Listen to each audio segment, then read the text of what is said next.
Esse caso clínico aqui foi escrito, né, por uma colega de vocês aí da SIM. E ela enviou o caso. O caso diz o seguinte pra gente. Vamos lá. Nome, MF. Altura, 1,64 m. Peso, 58. Importante, esse primeiro cabeçalho ele é importante pra gente já intuir algumas coisas, né? Então, idade 21, sexo feminino, cor branca. Solteira, estudante, mora no Brasil, tá? Numa cidade de São Paulo. Então, tem 1,64 m, 58 kg, magrinha, 21 anos, uma moça, branca, solteira, estudante. Vamos continuar? A queixa principal. Lembra? A queixa principal ela tem que ser direta, prática, sem muita enrolação. Pode ser uma expressão que a paciente usa ou que o paciente usa. Por exemplo, sinto um vazio completo, doc. Ou então, eu quero voltar para o meu casamento. Ou então, qualquer uma dessas expressões que o paciente usa. Ou você pode também reportar de um modo teu, né? Por exemplo, aqui, né? A nossa colega ela escreve o seguinte: queixa principal, ansiedade crônica resistente a tratamento. Tudo bem, não tem problema, pode ser também, ok? Você poderia, a partir da história, você poderia colocar uma queixa principal da paciente, colocando entre aspas. Tenho ansiedade que nunca passa. Podia ser uma queixa principal, por exemplo, né? Se isso tivesse saído na frase dela, nas palavras dela, você poderia ter colocado isso na queixa principal também. Então a queixa principal ela não precisa ser, não é um diagnóstico, né? A queixa principal ela não precisa ser com as palavras do terapeuta, do médico, de quem está fazendo assistência, ela pode ser com as palavras do próprio cliente, do próprio paciente, beleza? Histórico do quadro atual. Vamos nessa. Quando começou o quadro? Em 2017. Como o paciente estava antes do quadro? O paciente refere bem, mas suscetível para depressão. Não completamente feliz, mas sem crise e picos de extrema ansiedade e desespero. Refere que tinha momentos de alegria, com capacidade de ficar bem e hoje não mais. Refere estar sempre preocupada e ansiosa. Vamos lá. Não é exatamente isso, né? Então aqui, ó, vamos lá. Aqui era para ser como o paciente estava antes do quadro. Então você podia ter contado uma história mais, enfim, mais descritiva mesmo, né? Então, antes do quadro, o paciente, sei lá, estava no colégio, não sentia nada, etc, etc. Eu podia contar uma historinha, né, que tivesse a ver com a queixa principal, mas eu queria saber um pouco antes do quadro. Parece que esse relato, assim, o paciente refere bem mais suscetível para depressão, não completamente feliz, mas sem crise e picos de extrema ansiedade e desespero. Refere que tinha momentos de alegria, com capacidade de ficar bem e hoje não mais. Tá bom. Vai lá. Passou. Refere estar sempre preocupada e ansiosa. Vai lá. Eu entendi aqui a história. Ou seja, como se ela sempre tivesse alguma coisa, né? Ela sempre está um pouco mais para ansiosa, está sempre um pouco mais para deprimida, mas não chegava a ter a crise, não é isso? Pronto. Qual a evolução do quadro? Vamos ler a evolução do quadro aqui juntos, vamos nessa. O paciente refere que em 2017 começou com uma crise de ansiedade, bota aspas, né? Botou aspas. Então foi crise de ansiedade, não é um diagnóstico que a terapeuta ou a médica, né? Ou enfim, quem está fazendo assistência está dando, mas é a própria paciente que diz isso acerca dela. Então ela deve ter relatado isso, está entre aspas, né? Foi a própria paciente que disse, tenho crise de ansiedade. Tremor, boca seca, choro descontrolado, sudorese e, mais uma vez entre aspas, sensação de desespero. Com posterior evolução para períodos de falta de concentração, pensamento acelerado, insônia, labilidade emocional, refere ser bem descontrolada. Picos de irritabilidade e choro fácil. Tá? Vamos lá. Choro fácil. Em março de 2018, compareceu à primeira consulta com um psiquiatra, sendo diagnosticada com TAG, transtorno de ansiedade generalizada. Tá? E foi prescrito desvenlafaxina, 100 mg, que é O que é a desvenlafaxina, pessoal? Quem sabe aí? A desvenlafaxina qual que é a classe da desvenlafaxina? Ela é um antidepressivo, não é? Muito bem. A desvenlafaxina, ele é um inibidor da recaptação de serotonina e noradrenalina. Por isso eu acho uma imagem aqui, que na tela está mais ou menos o esquema, né? Um dos esquemas possíveis. Aqui você tem existe um neurônio, né, de um lado, tem um neurônio aqui, o verdinho, né, que é do núcleo dorsal, e aqui do locus cerúleus. Não importa tanto isso para já, né? Mas um neurônio um deles, né, o verdinho, aqui representado, ele está envolvido na excreção, né, na fenda sináptica de serotonina e o rosinha de noradrenalina, tá bom? O que acontece é que a venlafaxina, ela, ao mesmo tempo, ela bloqueia a recaptação desses neurotransmissores, fazendo que haja um aumento deles na fenda sináptica, ok? E uma duração maior, portanto, dos seus efeitos até eles serem degradados, ok? Beleza? Então, esse é o mecanismo de ação, o modelo do mecanismo de ação da venlafaxina. Ela age ao mesmo tempo na recaptação de serotonina e de noradrenalina. Tá bom? Fantástico, pessoal. Vocês estão afiados. Tá indo muito bem. Então, vamos nessa. O que essa nossa paciente... Obrigado, Andressa. O que essa nossa paciente, ela tomava? Tomava isso aqui. Então, vamos lá. Em março de 2018, compareceu a primeira consulta com o psiquiatra, sendo diagnosticada com TAG. E foi prescrito desvenlafaxina e Rivotril. Então, essa paciente, ela toma 2018, ela começou com desvenlafaxina e Rivotril. Tá? Refere melhora com esse tratamento iniciado em 2018 nos sintomas de insônia, concentração e menor pensamento acelerado. Menos pensamento acelerado, não é isso? Mas nega a remissão do quadro, com períodos de crise e piora. Refere ter fortes oscilações do humor ainda. O paciente afirma que o Rivotril causava muita fadiga, sonambulismo e sonolência. Tá? Beleza. Nega fatores de melhora significativos desde o início do quadro. Refere que qualquer situação de dificuldade social, conflitos ou divergências de opinião que colocam na impressão como são fatores de piora. Durante esses episódios de ansiedade, refere que são intercalados com períodos depressivos, com sonolência excessiva, isolamento social, apatia e anedonia. Diz que o quadro, em geral, a incapacita numa escala de 0 a 10, 8. Né? Então, ela se sente bastante incapacitada. Né? Relaciona o quadro com excesso de responsabilidades ou a falta delas. Então, caso tenha muitos compromissos e atividades, ou não tenha nenhum deles, são gatilho na visão da paciente. Vamos nessa. Que tal, então, agora, a gente eventualmente fazer uma pequena...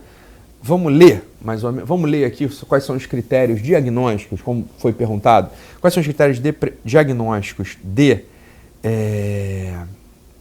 transtorno de ansiedade generalizada? É uma boa, né? Pra gente ver se ela tá para lá ou se ela não tá. Vamos nessa? Então, separei aqui, vamos nessa. Transtorno de ansiedade generalizada.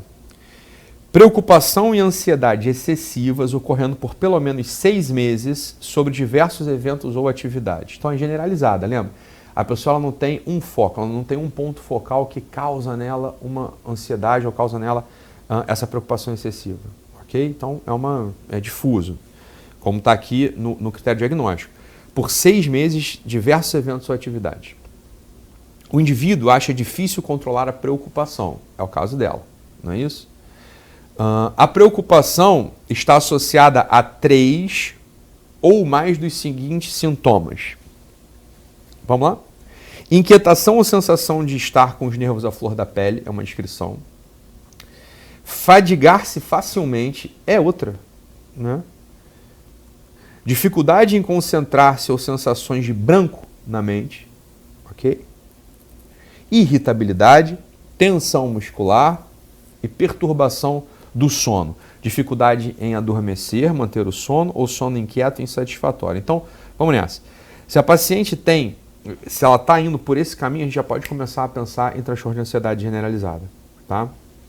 Pelo que ela está apresentando até aqui agora para a gente, não estaria incorreto a gente já numa primeira consulta, que é uma das coisas que às vezes os pacientes eles se sentem muito incomodados, né? Poxa, doutor Ítalo, eu fui lá, na primeira consulta o médico já me deu um diagnóstico de ansiedade, já saí de lá com um remédio. Olha, às vezes realmente sair de lá com um remédio, dependendo do caso, é um pouco de, vamos lá, talvez seja uma estratégia mais agressiva, talvez o médico pudesse, né, ter, não sei, te visto mais 1, 2 vezes, até fechar um diagnóstico, propor uma estratégia farmacológica para o teu quadro, mas às vezes, pessoal, é evidente, o quadro é tão florido, ele é tão claro, que não resta outra alternativa para o médico a não ser fazer uma prescrição. Tá? Está errada a prescrição desse colega médico que diante desse relato, desse quadro dela, já prescreveu ali desvenlafaxina e Rivotril? É uma pergunta. Estaria errado o médico fazer isso que ele fez? Sendo que a paciente provavelmente apresenta isso aqui, é o que ela está dizendo. Falou, olha, preocupação e ansiedade excessiva ocorrendo por pelo menos 6 meses, né, sobre diversos eventos ou atividades. Por aquele primeiro relato, ela parece que já tem isso há muito tempo, né, mais de 6 meses. Né, mais de 6 meses, não é? Indivíduo acha difícil controlar a preocupação. É o que ela fala, meio irritada, meio à flor da pele, né, meio explosiva. Ela fala isso, né, com picos, etc. Depois, a preocupação está associada a 3 dos seguintes sintomas. Vamos lá. Inquietação ou sensação de estar com os nervos da flor da pele. Ela relata isso. Fadigar-se facilmente. Ela não relata ainda. Né? Dificuldade em concentrar-se ou sensações de branco na mente. Irritabilidade. Ela relata. Tensão muscular. Teria que ser investigado, mas provavelmente. Perturbação do sono. Vamos chegar lá. Tá? Então é isso. Parece estar de acordo. Né? Parece estar tá coerente. Parece estar coerente, sim. Tá? Outra coisa que seria legal a gente ver aqui seria os critérios diagnósticos de transtorno depressivo. Vamos dar uma olhada em transtorno depressivo? Né? Porque é uma outra coisa, né? Às vezes vocês vão ver como é que, beleza, às vezes uma coisa se sobrepõe à outra, não fica tão claro pra gente. Vamos dar uma lida aqui nos critérios diagnósticos de transtorno depressivo? Vamos nessa. 5 ou mais, estou lendo aqui, 5 ou mais dos seguintes sintomas estiverem presentes durante o mesmo período de 2 semanas e representa uma mudança em relação ao funcionamento anterior. Vamos lá, então olha só. O sujeito funcionava de um jeito, passou a funcionar do outro. Tá? Isso aí sustentado por 2 semanas. Tá? Humor deprimido na maior parte do dia, quase todos os dias. Ela se sente assim. Parece que ela se sente assim.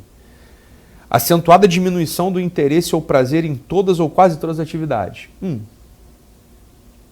Alterações significativas de peso ou apetite. Insônia ou hipersonia, né? Ou não consegue dormir ou está dormindo demais. Agitação ou retardo psicomotor, uma alteração dos movimentos, né? do estar físico no mundo, do movimento. Né? Fadiga ou perda de energia. Sentimentos de inutilidade ou culpa excessiva. Tá? Diminuição da capacidade de pensar ou se concentrar. Eu estou lendo agora os critérios diagnósticos de depressão. Beleza?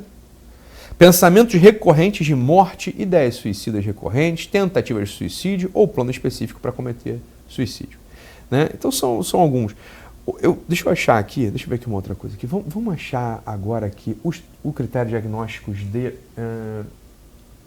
disforia menstrual. Onde é que está? Ah, está aqui atrás desse tapume. Acho que está aqui atrás desse tapume o DSM. Mas a gente acha aqui, né? TPM, né? Vamos lá? Transtorno disfórico pré-menstrual. Achei aqui. Vamos lá. DSM, vamos dar uma lida. Critérios diagnósticos. Estou falando de uma mulher, né? Então as coisas todas a gente tem que pensar. Falou, olha, claro, eu só estou abrindo as possibilidades. Quando o paciente chega pra gente, a gente está ouvindo essa história, claro que a gente pode pensar em 1000 coisas, a gente vai pensar em outras 1000 coisas aqui nesse quadro, ok? Mas vamos começar, né? Vamos começar. Então, ansiedade, o que ela diz pra gente que ela tem. Vamos dar uma olhada nos critérios diagnósticos de ansiedade, de TAG, de transtorno de ansiedade generalizada? Ela preenche. Vamos depois, claro, falou em ansiedade, mas a gente está vendo ela com o humor um pouco deprimido, ela está com, né, tá com um pensamento meio culpado, não está meio de inutilidade, é o que ela fala aqui, pelo menos pareceu para mim. Vamos dar uma olhada nos critérios diagnósticos de depressão. Beleza. Só que é uma mulher, né, uma mulher e 21 anos, então ela tem variação hormonal. Vamos dar uma olhada então aqui nos critérios diagnósticos de transtorno disfórico pré-menstrual, ou seja, TPM. Vamos dar uma olhada aqui? Acho muito bom a gente trocar essa ideia para vocês irem vendo assim que as coisas, nem tudo é problema de traumas, etc. Vamos ver, às vezes ela tem uma doença orgânica, né? Uma doença clínica. Vamos nessa? Na maioria dos ciclos, vamos lá, critérios diagnósticos. A. Na maioria dos ciclos menstruais, pelo menos 5 sintomas devem estar presentes na semana final antes do início da menstruação. Ok? E começar a melhorar poucos dias após o início da menstruação e tornar-se mínimos ou ausentes na semana pós-menstrual. Ou seja, uma pessoa que sofre de transtorno disfórico pré-menstrual, ela pode ter, num período de 1 mês, ela pode ter 14 dias de sintoma. Tá? Pode ter. É claro que aqui está, né, começando uma semana antes do início do ciclo e terminando até uma semana depois. Até uma semana depois, né? Começar a melhorar poucos dias antes do início da menstruação, tornar-se mínimos ou ausentes na semana pós-menstrual. Ou seja, a paciente ela pode, de fato, ter até 14 dias ou mais. Ou mais. Porque se começou 14 dias antes ela começar a menstruar, ela termina de menstruar, ela fica 4 dias menstruada, 11 dias. E mais uma semana após, ela tem que ter já sintomas, os sintomas já tem que estar muito pequenos, mas ainda existentes, pode ser, né? Então a gente está falando de 7 mais 4 mais 7. A gente está falando eventualmente de 15, mais, né? De 19 dias, 18 dias de sofrimento num período de um ciclo, né? 28 a 30 dias, 28 a 32 dias, enfim, depende do tamanho do ciclo menstrual da paciente, né? É grave, pode ser uma coisa absolutamente incapacitante, ok? Então vamos dar uma olhada aqui nos critérios diagnósticos de transtorno disfórico pré-menstrual. Já li, né? Então, na maioria dos ciclos menstruais, pelo menos 5 sintomas devem estar presentes na semana final antes do início da menstruação, começar a melhorar poucos dias depois do início da menstruação e tornar-se mínimos ou ausentes na semana pós-menstrual. Vamos nessa. B. Um ou mais dos seguintes sintomas devem estar presentes. Labilidade afetiva acentuada. Por exemplo, mudanças de humor, sentir-se repentinamente triste ou chorosa ou sensibilidade aumentada à rejeição. Né? Irritabilidade ou raiva acentuados ou aumento nos conflitos interpessoais. Humor deprimido, acentuado, sentimentos de desesperança ou pensamentos autodepreciativos. Ansiedade acentuada, tensão e ou sentimentos de estar nervosa ou no limite. Né? A gente, repara, basta um desses. Né? Basta um desses, que seja paroxístico, seja esporádico num ciclo. Né? Então, às vezes a coisa começa 10 dias antes da menstruação. 7 dias antes é o que está aqui no critério, né? 7 dias antes, isso se estende. A moça menstrua, fica mais um tempinho ruim, né? Aí vai melhorando, e ele fala, tô bem, né? Mas com medo, eventualmente, de novo. Aí depois volta. Dali a pouquinho, né? Porque se a gente está falando de até 18 dias, né? Ela teria 12 dias num mês, ou menos, 10 dias num período de um ciclo, sem os sintomas, mas com a lembrança deles. Então, isso tem que ser muito bem investigado. Às vezes está diante de um transtorno disfórico pré-menstrual. E não de uma ansiedade, não de uma depressão, tá? Isso é muito comum, no fundo, é um diagnóstico bastante comum até. C. Um ou mais dos seguintes sintomas um ou mais dos seguintes sintomas deve adicionalmente estar presente para atingir um total de 5 sintomas quando combinados com sintomas do critério B. Vamos nessa. Interesse diminuído pelas atividades habituais. Parece depressão, né? Trabalho, escola, amigos, passatempo, etc. Sentimento subjetivo de dificuldade em se concentrar. Letargia, fadiga fácil ou falta de energia acentuada. Alteração acentuada do apetite. Comer em demasia ou avidez para alimentos específicos. Tá? Mais uma vez, o sono está sempre presente, hipersonia ou insônia. Sentir-se sobrecarregada ou fora de controle. E sintomas físicos como sensibilidade ou inchaço nas mamas, dor articular ou muscular, sensação de inchaço ou ganho de peso. Muitas vezes essa dor muscular ela pode aparecer eventualmente em toda a região espinodorsal, né? Então, aparece muitas vezes como cefaleia, como dor de cabeça. Tá?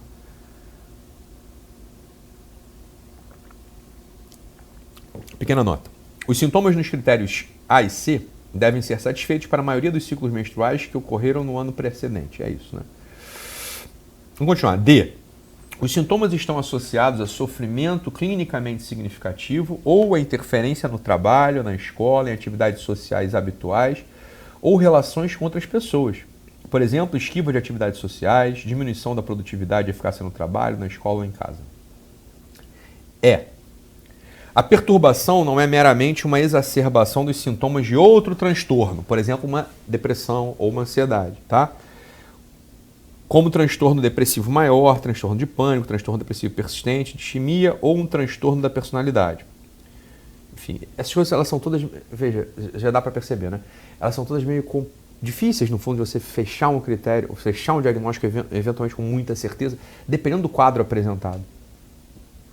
Porque se a gente está falando você está falando de um transtorno disfórico pré-menstrual grave, ele pode tomar 18 dias num ciclo, né? E aí fica difícil a gente conseguir diferenciá-lo de uma depressão, tá?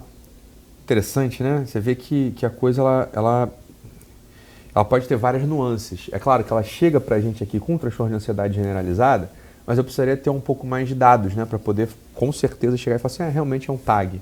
Tá? Então vamos nessa. A gente precisa limpar aqui, a gente precisa acertar farmacologicamente a vida dessa paciente.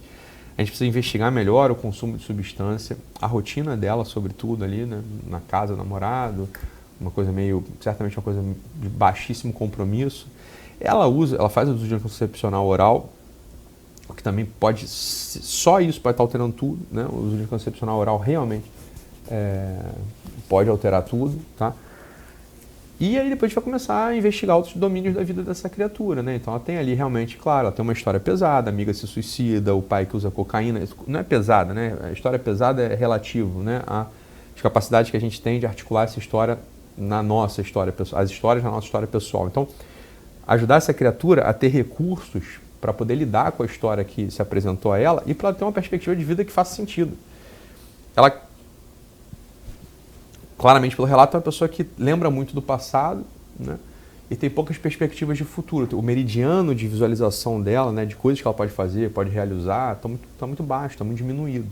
A vida está muito desorganizada, pessoal. Essas coisas elas não são brincadeira, né? Quer dizer, a pessoa tem uma vida muito desorganizada, né? Mora com o namorado, bate a responsabilidade com o pai e com a mãe, né? Ao mesmo tempo que ela fala que eles são muito carinhosos, ela é muito cobrada, ela acha que ela se cobra muito, que ela tem um alto grau de cobrança em relação à perfeição dela, mas é bobeira, uma menina de 21 anos que, enfim, não é que não se cobra muito, é verdade. Assim, ela pode até se cobrar muito, mas não é uma grande cobrança, né? Então, ela está muito perdida. É como essa geração inteira tá, ela é mais uma representante dessa geração.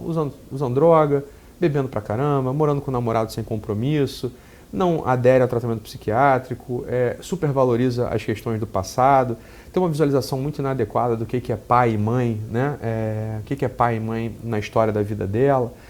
Não aparece também a responsabilidade dela com os irmãos, a relação dela com os irmãos, etc. É uma pessoa muito desconectada, profundamente egoísta, certamente, pouquíssimo comprometida, apesar de achar que é altamente comprometida, né, e se cobra demais, ela não tem compromisso nem com o próprio tratamento psiquiátrico, né? Então, aqui a gente precisa de um trabalho, como eu disse, de limpeza de quadro, né? Vamos limpar o quadro, em primeiro lugar, medicar direito, oferecer tratamento para dependência, abuso de substância, caso ela tenha, né? Ela não pode, veja bem, ela não cuida nem da própria saúde, não cuida nem da dieta dela. Ela diz que faz dieta. Então veja como é minuciosa a apresentação das gramas que ela faz de consumo de arroz, de frango, mas 3 vezes por semana está comendo Big Mac, no tempo que não está comendo Big Mac está bebendo, né? Bebendo bebida alcoólica. Totalmente desordenada, assim, 100% desordenada a vida dessa menina. Só que ela acha que ela tem um alto grau de cobrança, né, acerca de si. Então, o que falta para ela? Falta para ela uma visualização aqui do sofrimento, o sofrimento de tipo intelectual e espiritual tem que começar a aparecer para ela. Ela não tem uma perspectiva de vida, né? E esse é o grande mal dessa geração, ou seja, eles herdam um mundo muito desorganizado, eles herdam um mundo sem balizas, onde não se tem mais referencial do que é uma pessoa normal, uma pessoa saudável, uma pessoa normal, e eles começam a criar qual que é o grau de exigência que se tem acerca da vida, acerca de si, né, do mundo, etc. Então ela não consegue, repito, ela não consegue ter uma visualização clara do que é pai e mãe e de como esse pai e essa mãe entram e a sustentam, né? Como ela é a chefe da família, ela diz isso, eu sou a chefe da família. Fala, olha, você está fora de casa 5 dias por semana, teu pai paga a tua faculdade, né? Você fica bebendo, né? Teu pai paga a faculdade, paga o médico, paga o nutricionista, eventualmente até banco o teu namorado. Isso, você não é chefe da família, meu amor, né? Não se fala assim, mas tem que estar claro, né, para o terapeuta, para poder orientar o seu paciente. Do contrário, ele não vai aderir, né? No fundo, o que essa menina está desesperada? Está desesperada por alguém que coloque ela na realidade com amor, e abra para ela um horizonte de possibilidades. Levar mais a sério a faculdade, levar mais a sério a vida em família, eventualmente começar a perceber uma atividade espiritual que existe, oferecer para ela recursos para ter uma instalação intelectual mais adequada. Ela é muito superficial, essa menina é muito superficial, é muito enganada acerca de si, acerca do seu quadro psiquiátrico, ela é muito enganada. Ela é muito enganada acerca do que é uma vida adulta, ela não sabe o que é uma vida adulta ainda. Ela é muito enganada acerca daquilo que ela deve aos seus pais, deve aos seus colegas e amigos, né? Você vê esse tipo de relação que ela tem com as amigas, aí termina, aí briga, aí uma se suicida, não se suicida. Eu falo, isso não é normal, né? Isso tem que ser mostrado para ela, beleza? Ó, você morar 5 dias por semana na casa de um namorado, vocês não são casados, vocês não têm responsabilidade um com o outro, nem transar, eles transam, ou seja, para que eles estão juntos ali? Me entendo, se fosse assim uma grande atração sexual, como se diz no jargão vulgar, né? Aquele, né, não vou dizer, mas se fosse uma coisa desse tipo, eu até entendo, né? Ela quer ficar 5 dias com o namorado para ficarem lá, né, namorando de 2 em 2 horas, isso se entende, 21 anos entende. Agora vai ficar na casa do namorado, o que estão fazendo lá, né? Ficam fazendo 5 dias por semana juntos, só os dois moram sozinhos, né? Então aqui a gente tem um trabalho óbvio farmacológico, perfeito, que precisa ser feito, tem um trabalho e um trabalho terapêutico.